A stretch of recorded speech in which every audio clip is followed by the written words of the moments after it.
Assalamualaikum warahmatullahi wabarakatuh. Anak-anakku tercinta, bagaimana kabarnya kalian hari ini? Semoga kita semua senantiasa dalam lindungan Allah Subhanahu wa taala. Pada kesempatan kali ini kita akan belajar materi bahasa Indonesia kurikulum merdeka kelas 4 bab 7 dengan tema asal usul.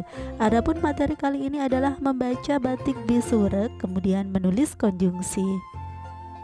Adapun capaian pembelajaran kita hari ini adalah membaca dan mengucapkan kata-kata yang panjang menggunakan pengetahuannya terhadap kombinasi huruf serta menuliskan kalimat lengkap dan mengenali unsur yang menghubungkan kalimat-kalimat berurutan.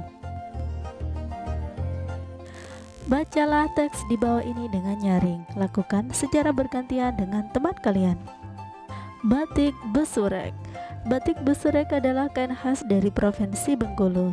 Besurek berasal dari kata bersurat yang diucapkan dalam dialek Bengkulu. Disebut demikian karena motifnya adalah kaligrafi huruf Arab gundul yang merupakan potongan ayat suci Al-Quran. Oleh karena itu, batik bersurek dulu tidak boleh dipakai sembarangan. Batik besurek menunjukkan besarnya pengaruh kebudayaan Islam terhadap seni budaya di Bengkulu.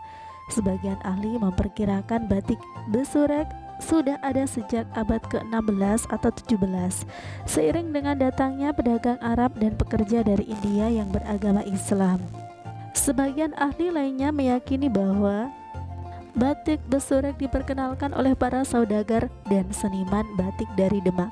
Namun ada pula yang berpendapat bahwa masyarakat Bengkulu mengenal metode batik dari hijrahnya Sontot Ali Basyah, Panglima Perang Pangeran Diponegoro dari Jawa ke Bengkulu. Saat itu Sontot Ali Basyah ditemani oleh anak buah dan keluarganya diasingkan Belanda ke Bengkulu. Kabarnya mereka inilah yang mula-mula mengenakan kain batik dengan motif surat. Dulu batik besurek hanya digunakan pada upacara adat seperti pernikahan. Misalnya dijadikan sambiran di kamar pengantin atau dijadikan penutup kepala pengantin pria. Selain itu, batik besurek juga digunakan sebagai kain penutup Al-Quran. Dalam perkembangannya, motif batik besurek dipadukan dengan motif khas Bengkulu, yaitu bunga rafflesia.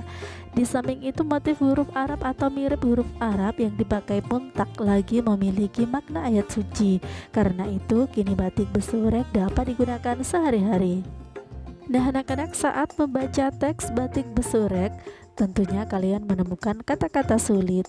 Apakah berikut ini termasuk kata-kata sulit yang kalian temukan dalam bacaan tersebut? Ya, ada kata kaligrafi yang berarti seni menulis indah dengan pena.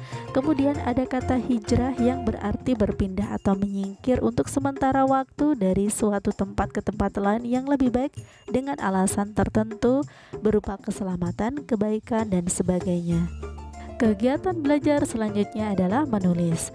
Carilah kata penghubung antar kalimat pada teks batik besurek dan catat di buku kalian. Temukan kalimat pertama, kalimat kedua, dan fungsi kata penghubung dalam kalimat tersebut. Catat di buku kalian seperti berikut. Contoh kalimat pertama, batik besurek diperkenalkan oleh para saudagar dan seniman batik dari Demak. Kalimat kedua, namun ada pula yang berpendapat bahwa masyarakat Bengkulu mengenal metode batik dari hijrahnya Sontot Ali Basyah, Panglima Perang Pangeran Diponegoro dari Jawa ke Bengkulu. Dari kalimat pertama dan kalimat kedua terdapat kata penghubung namun. Kata penghubung atau konjungsi namun berfungsi menyatakan pertentangan dengan yang dinyatakan pada kalimat sebelumnya. Nah, anak-anak, cukup di sini dulu kegiatan pembelajaran kita hari ini. Sampai bertemu kembali pada kegiatan pembelajaran berikutnya. Wassalamualaikum warahmatullahi wabarakatuh.